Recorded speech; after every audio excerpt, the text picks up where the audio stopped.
ఇప్పటి వరకు ప్రపంచం అమెరికా చుట్టూ తిరిగింది, కానీ ఇప్పుడు ఆ లూప్లో చైనా కూడా యాడ్ అవుతుంది. కానీ ట్విస్ట్ ఏంటంటే ఇప్పుడు ఆ ఇద్దరికి ఇండియాతో అవసరం పడింది. అమెరికా ఇండియాను దగ్గర చేసుకొని చూస్తుంది, చైనా మాత్రం దూరం పెట్టకుండా కంట్రోల్ చేయని చూస్తుంది. ఇండియా ప్రపంచ రాజకీయాల్లో ఒక కీలక బ్లాక్ అయింది. ఒకప్పుడు డెవలపింగ్ కంట్రీగా ట్రీట్ చేసిన దేశం ఇప్పుడు వరల్డ్ పవర్స్ ఇద్దరు రేడర్లో ఉంది. అయితే ఎందుకు ఇండియా అంత స్పెషల్ అయింది? ప్రపంచం మొత్తం ఇండియాని నెక్స్ట్ గ్లోబల్ సూపర్ పవర్ అని ఎందుకు పిలుస్తుంది? అందుకు వెనక ఉన్న strategy, game plan, geo politics ఇవన్నీ ఇప్పుడు మనం బ్రేక్డౌన్ చేద్దాం. చైనాకి ఇండియా కేవలం పొరుగు దేశం కాదు, ఒక డైరెక్ట్ కాంపిటేటర్. సౌత్ ఏషియాలో ఎవరు డామినేట్ చేస్తున్నారని అడిగితే చైనా అని చెప్పడానికి సంకోచిస్తారు, ఎందుకంటే ఇండియా కూడా ఈ రేషన్ ఉంది కాబట్టి. చైనా ప్రపంచాన్ని బెల్ట్ అండ్ రోడ్ ఇనిషియేటివ్ ద్వారా కనెక్ట్ చేయాలని చూస్తుంది. ఎన్నో దేశాలు దానిలో జాయిన్ అయ్యాయి కూడా, కానీ ఇండియా మాత్రం రిఫ్యూజ్ చేసింది. అంటే చైనా డ్రీమ్లో ఒక పెద్ద గ్యాప్ ఉంది. అందుకే చైనా ఇండియా మీద ఇండైరెక్ట్లీ ప్రెజర్ పెడుతుంది. పాకిస్తాన్కి సపోర్ట్, బోర్డర్ క్లాషెస్, లడఖ్లో అగ్రెషన్, ఇండియన్ ఓషన్లో ప్రెజెన్స్ పెంచడం ఇవన్నీ చైనాకి లాంగ్ టర్మ్ టాక్టిక్స్. కానీ ఇప్పుడు ఇది ఓల్డ్ ఇండియా కాదు. 2015లో డోక్లాం, 2020లో గాల్వాన్. ఈ సంఘటన తర్వాత ఇండియన్ మిలిటరీ మోడర్నైజేషన్ మీద ఫోకస్ పెట్టింది.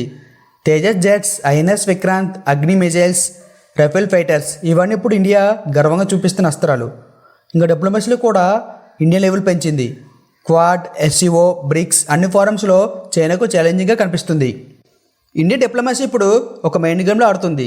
రష్యా నుంచి చమురు కొనుగోలు చేస్తూనే అమెరికాతోనే డిఫెన్స్ డీల్స్, రెండు వైపుల గేమ్ ప్లాన్ పర్ఫెక్ట్లీ బ్యాలెన్స్ చేస్తుంది. ఇప్పుడు పక్క రష్యా యుక్రెయిన్ వార్ నడుస్తుంది. రష్యా మీద అమెరికా, యూరోప్ కంట్రీస్ శాంక్షన్స్ వేస్తున్నాయి. అయినా ఇండియా మాత్రం రష్యా నుంచి చమురు కొనుగోలు చేస్తూనే ఉంది. అదే సమయంలో అమెరికాతో రిలేషన్ చెడిపోకుండా హ్యాండిల్ చేస్తుంది. ఇదేదో సింపుల్ పాలిటిక్స్ కాదు, ఇది ఒక స్మార్ట్ బ్యాలెన్సింగ్ యాక్ట్. ఒకవైపు రష్యాతో ఫ్రెండ్షిప్, మరోవైపు అమెరికాతో పార్ట్నర్షిప్. ఇండియా ఏ పక్షాన ఉండకుండా తన ఇంట్రెస్టింగ్ తగ్గ పొజిషన్ తీసుకుంటుంది.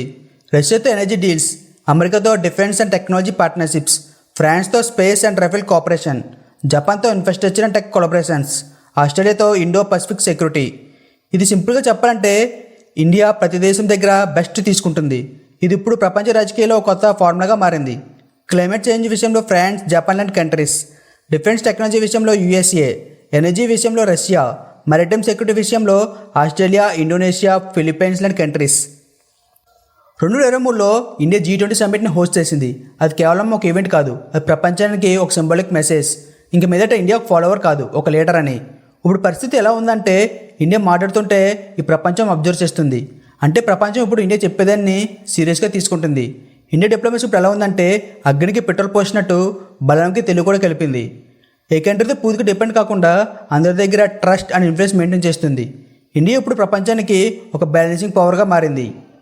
2030 నాటికి ఇండియా ప్రపంచంలో 3వ అతిపెద్ద ఆర్థిక శక్తిగా మారే అవకాశం ఉంది.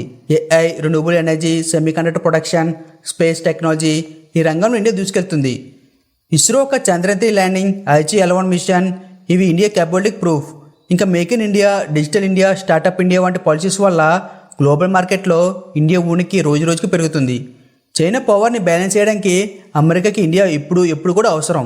మరోవైపు చైనాకు కూడా తెలుసు ఇండియాని ఇగ్నోర్ చేయడం అంటే ఏషియాలో డామినెన్స్ పోవడం. కానీ ఇక్కడ ట్విస్ట్ ఉంది, ఇండియా ఎవరి పర్ఫెక్ట్ కాదు. ఇండియా డిసిజన్ తానే తీసుకుంటుంది, తన టైమింగ్, తన స్ట్రాటజీతో. చైనాకు భయం ఇండియా సూపర్ పవర్ దిశగా ప్రయాణిస్తే ప్రపంచంలో చైనా ఒక యూనిట్కి కోల్పోతుంది. అమెరికాకి ఇండియా గ్రో అవ్వాలి, కానీ తనతో మాత్రమే పార్ట్నర్షిప్ చేయాలి. ఈ గేమ్ని ఇండియా చాలా డెలికేట్గా, బ్యాలెన్స్గా చేస్తుంది. కానీ నిజం చెప్పాలంటే ఇండియా ఎప్పటికీ పూర్తిగా న్యూట్రల్ కాదు. ఇండియా మాత్రం చైనా కంటే అమెరికా వైపే కొంచెం మొగ్గు చూపిస్తుంది. ఎందుకంటే అమెరికా ఇంకా ప్రపంచంలో సూపర్ పవర్గా ఉన్న ఆ డామినేషన్ని చైనా నుంచి రక్షించుకోవడానికి ఇండియాని ఒక ఈ పార్ట్నర్గా చూస్తుంది. అందుకే quad, Indo Pacific strategy, defence deals అన్నీ ఇండియా అమెరికా కాంబినేషన్ మీద ఆధారపడి ఉన్నాయి. ఒకవేళ అమెరికాకి ఇండియాకి కాన్ఫ్లిక్ట్స్ వస్తే అమెరికా మాత్రం ఇండియాతో డైరెక్ట్గా యుద్ధం చేయదు. ఎందుకంటే ఇండియా ఒక న్యూక్లియర్ సూపర్ పవర్. అది చేయగలిగింది ఏమిటంటే తన friendly countries Japan, Australia, Philippines, south కొరియాలో ఉన్న మిలిటరీ బేసెస్ వాడి ఇండైరెక్ట్గా వార్ చేస్తుంది. మరోవైపు చైనాతో ఈక్వేషన్ చాలా డేంజరస్గా ఉంది.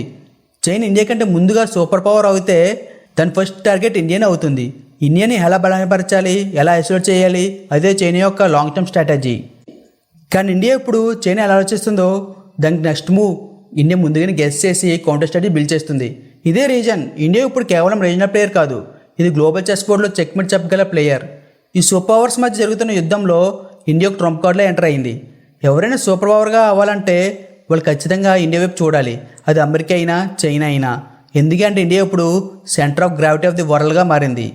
ఇండియా ఇప్పుడు రూల్స్ని ఫాలో చేసే దేశం కాదు, రూల్స్ సెట్ చేసే దేశం.